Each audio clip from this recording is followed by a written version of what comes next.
So, good day, everybody. Welcome to the Bible in a Year 2021, day 28. Can you believe it? It's almost a month. You guys have been doing fantastic. This is the end of the fourth week, right? And we're almost through Genesis. Fantastic. Very proud of you guys. Okay, Genesis 46 to 47.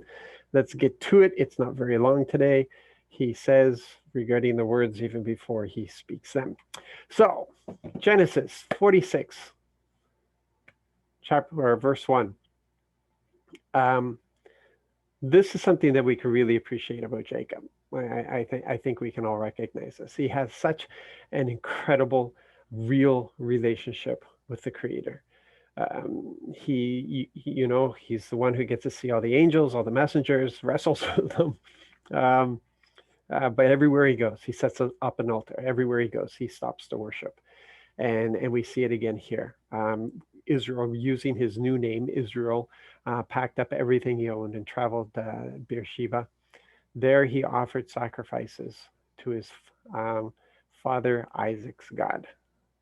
So just again, we're just following here Abraham, Isaac, Jacob.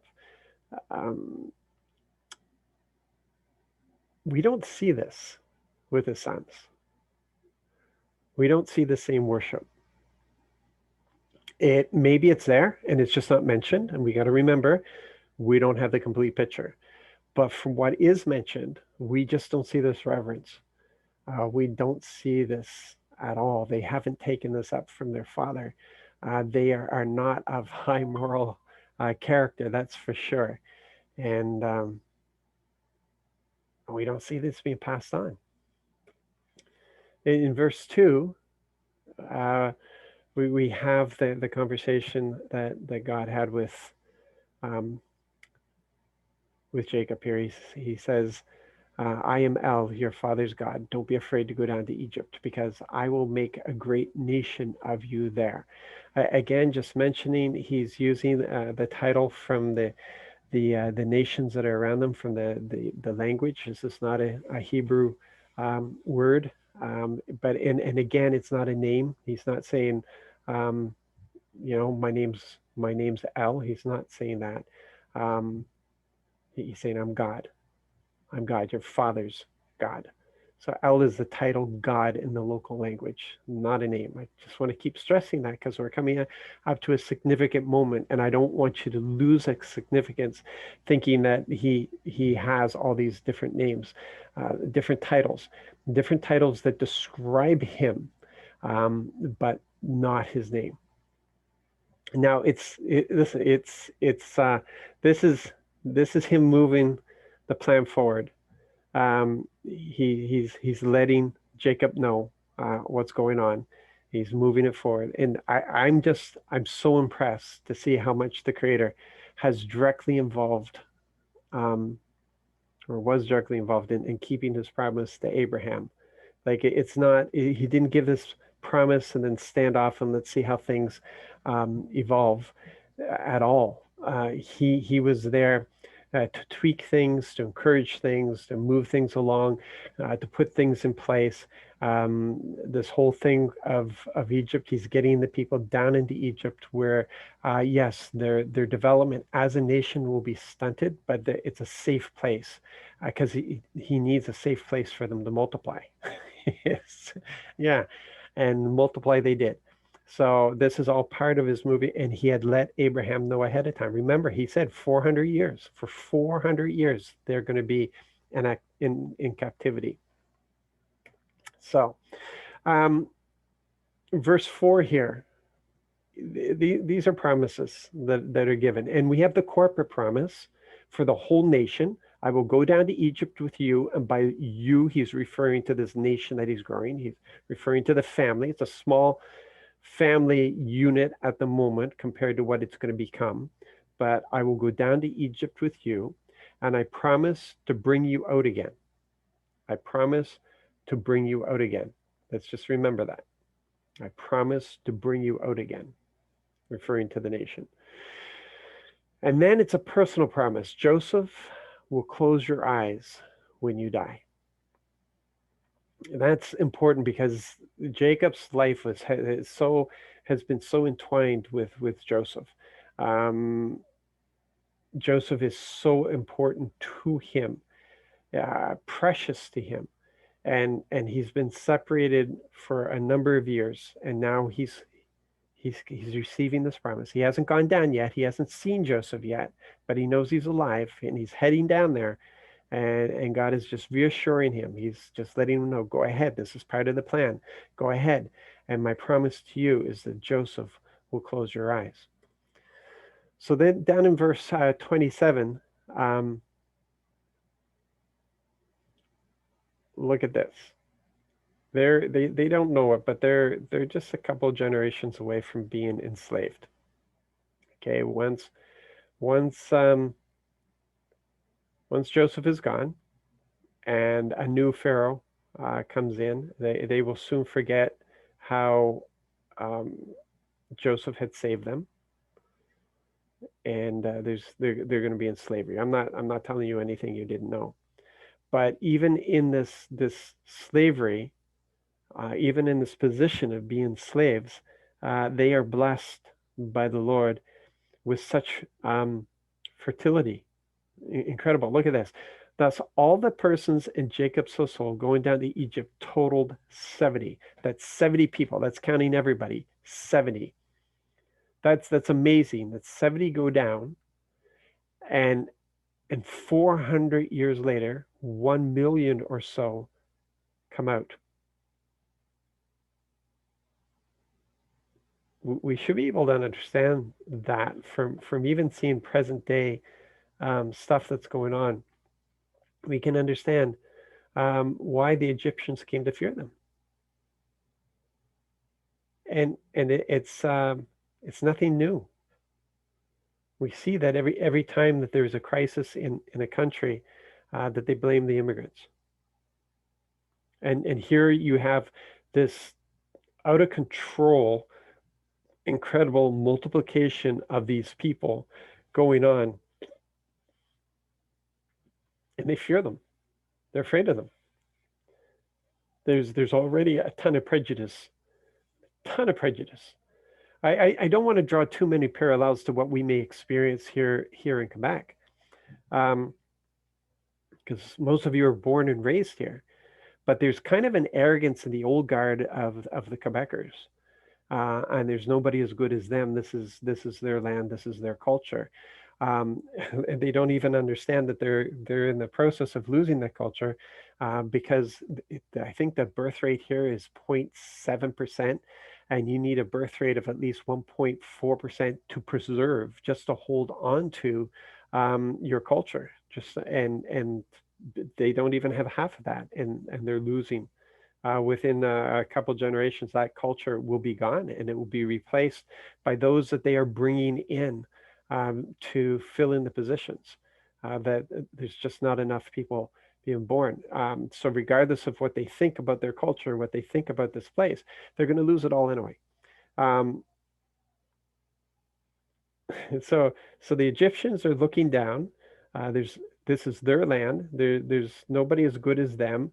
These are shepherds. These are the lower class. And just think of how some people think of the immigrants. Like well, you may have been a doctor in your land, but here your value is to pick up garbage. Like and there's that kind of attitude. But the Egyptians were at least self-aware enough that they saw the danger in what was happening. I mean, go from a family of 70 to 1 million in 400 years is just crazy. So, okay, coming back to the present moment, in verse 33 to 34, we see Joseph prepping his family. This is amazing stuff. He says, when Pharaoh summons you and says, "What do you do?" Say, "Your servants have owned livestock since we were young, both we and our ancestors, so that you will be able to settle in the land of Goshen." Since Egyptians think all shepherds are beneath their dignity. There we see it again. Now, look at this. Joseph has working knowledge of Pharaoh's court. Pharaoh is just a king, okay? It's not his name. It's a title. It's king, the king of Egypt. Titled is Pharaoh. And Joseph has a working knowledge of how this system works. He's telling his family what to say in order to provoke a certain response. But he also understands the prejudice. And instead of, uh, stomping around in the streets saying we have equal rights and all this sort of stuff, he's using that prejudice for the benefit of his family. It's, yeah, the, Joseph is put together well. I'm telling you that. He is put together well. We do know that it still requires the favor of the Lord. You can be put together well, but if you don't honor dad, and he doesn't open the doors for you, it doesn't matter what kind of gifts you have. It just doesn't matter what kind of gifts you have. It doesn't matter how smart you are. He needs to open those doors.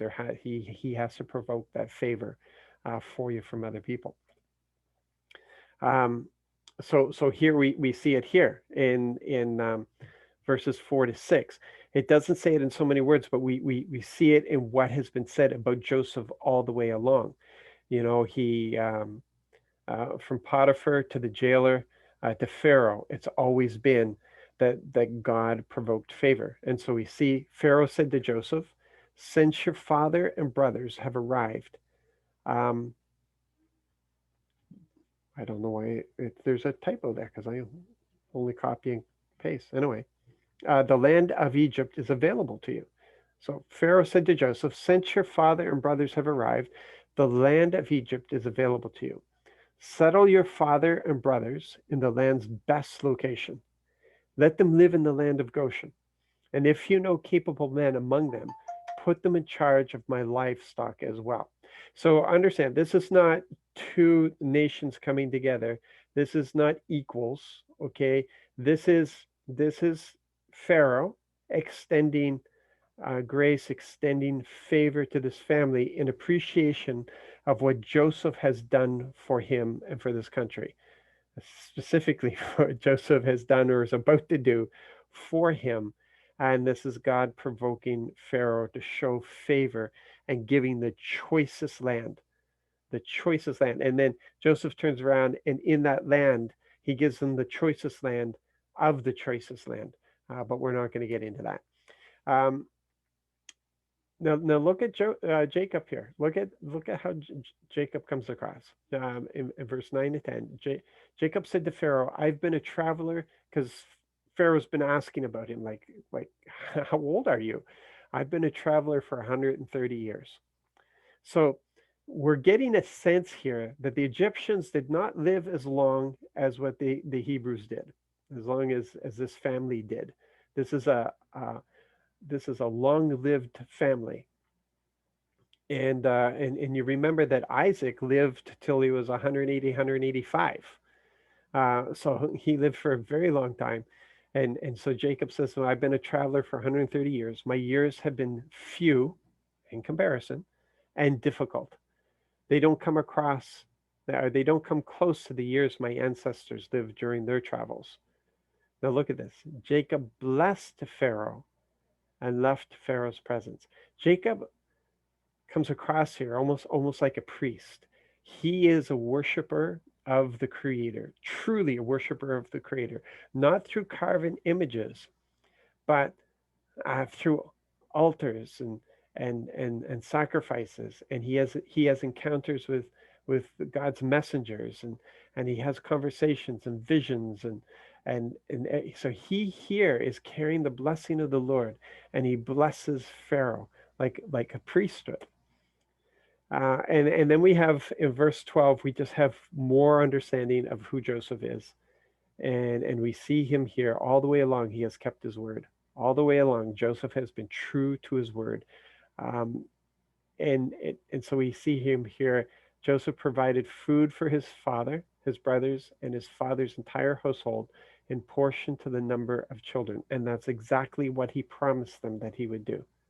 He promised them that he would provide for them. This is not from the taxpayers. This is from Joseph's pocket. This is from what the wealth that Joseph has accumulated. He is now pouring out on his family. That's what kind of guy this is. Um, Now, in saying that, you know, when we're in a position for so long and we don't keep things fresh with God, we can start making decisions according to our own wisdom. He had the ear of Pharaoh. He could have made suggestions to Pharaoh for the benefit of all of Egypt. But Joseph here starts doing stuff. Um, they were already charging the people of the land, and we already talked about that it could have been possible for them to charge people from outside of Egypt who are coming in to get food and give it away to their own people for free because it was their people who grew it in the first place. They could have set up a really just society here. They could have done so much, but humanity isn't bent that way. Humanity is bent for rebellion, and Joseph, as great as he's been up to this point, it really goes off the rails for him here, and he starts purchasing everything. He bought all the cattle. He bought the farms. He bought the people really. So we read here in verse 20. So Joseph bought all of Egypt's farmland for Pharaoh because every Egyptian sold his field when the famine worsened. So the land became Pharaoh's. He moved the people to the cities from one end of Egypt to the other. And it goes on, and you can see clearly that he also purchased the people themselves. And they were glad to do so. They did it with gladness and joy in trusting Joseph because Joseph had saved them, but he just set up Pharaoh as well as a king. He was already a dictator, but he just set him up as the most wealthiest, and he shaped Egypt for years to come. And we read there's verses there that talk about how to this day, in this moment of the recording of this account, which is quite a bit of time afterwards, um, to that day, there was still everything that came in, a fifth of it, everything, a fifth of it went to Pharaoh. Now it sounds pretty good. Um, in verse 23 to 24, Joseph said to the people, since I've now purchased you and your farmland for Pharaoh, here's seed for you. Plant the seed on the land. When the crop comes in, you must give one fifth to Pharaoh. You may keep four fifths for yourselves for planting fields and for feeding yourselves, those in your households, and your children. Sounds good, doesn't it? But a prosperous slave is still a slave. A prosperous slave is still a slave. And I found it interesting. I did a word search just out of curiosity, and for the whole first book, um, books that are recorded, uh, the slavery that is mentioned all focuses around Egypt. Now, when we read Job, we see mentions of slavery in Job. It refers to the slaves and such. So we know it's not just focused here. It's not anything saying that Egypt created slavery or anything of the sort, but um, quite often what it was when one city went to war with another city, the city that won would take some captives, and those would become slaves. Okay, um, and in this case, Pharaoh, the leader of the country, uh, enslaved all of his people. Yeah, so like we may look at recent slavery, um, but humanity has been enslaving each other for a very long time. And in this case, it was all thanks to this wonderful guy named Joseph, who up until this point was really wonderful. And if you had to be a slave, I guess the best thing to do is be a slave under Joseph because it was a pretty fair deal.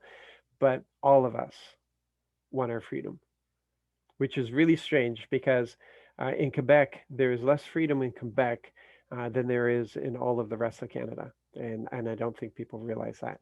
When I moved here 25 years ago, that was the first thing I noticed was how little authority parents had over their children.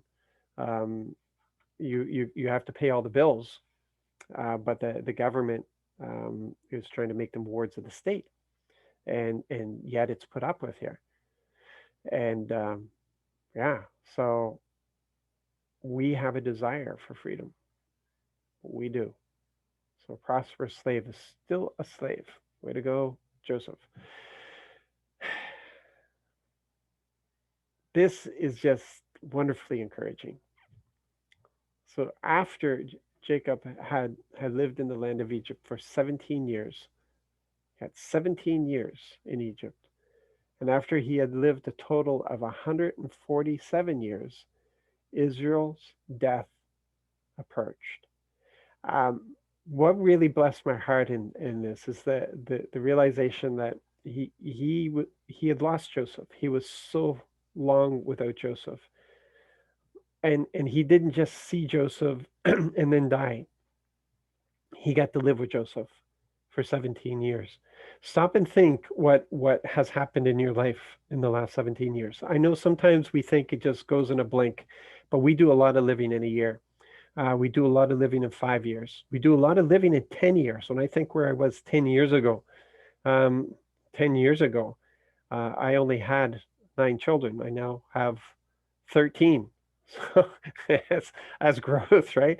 Um, you know, I've owned a business in that time. Our church has moved around quite a bit. You know, I've gone through a number of vehicles. There's all kinds of stuff. I've been to different parts of this country, experienced a lot of different stuff. I have different people come in and out of my life into 10 years. What about 15 years ago? What about 15 years? What about 17 years ago? It's, yeah. So he got 17 years with this son that he thought he would, who was dead and that he'd never get to see again. And again, we get to see Joseph in all his finery here, where he makes promises and he keeps promises. So his father, in all, when he sees what his son has become, when he sees what a man of his word he is, he has him come and make this promise to him. He says, if you would be so kind, lay your hand under my thigh. It's a way of making an oath, and be loyal and true to me. Don't bury me in Egypt. When I lie down with my fathers, carry me from Egypt and bury me in their grave. Joseph said, I will do just as you say. And as good as that, it's as good as done when Joseph says that. And that can fill his father with all kinds of confidence. And yeah, I think that's as far as we were going. For some reason, that other slide was still in there. Okay, so let me just make sure. Um, yeah, okay, so that was from yesterday. So I will do just as you say. So tomorrow is the last of Joseph and Jacob and this whole chapter, and we go into Exodus, which is going to be an exciting time, and we're going to discover that's when everything explodes. With our knowledge of the Creator, that's when we get to know His name. That's when we get to see His power. That's when we get to see so much of how He works. And we have to take everything that we've learned and bring it into there and add to it from what we learned in Exodus. So thanks, guys, for another good day. Thank you for spending this time with me. Thank you for putting up with my voice. You're going to get tired of it after a year. And yeah, let's keep progressing in this and learning more and really appreciating all that God is and appreciating those who have gone before us and have discovered these great things and have recorded it so that we could learn as well. You guys be blessed. Have a great day and know that you are loved.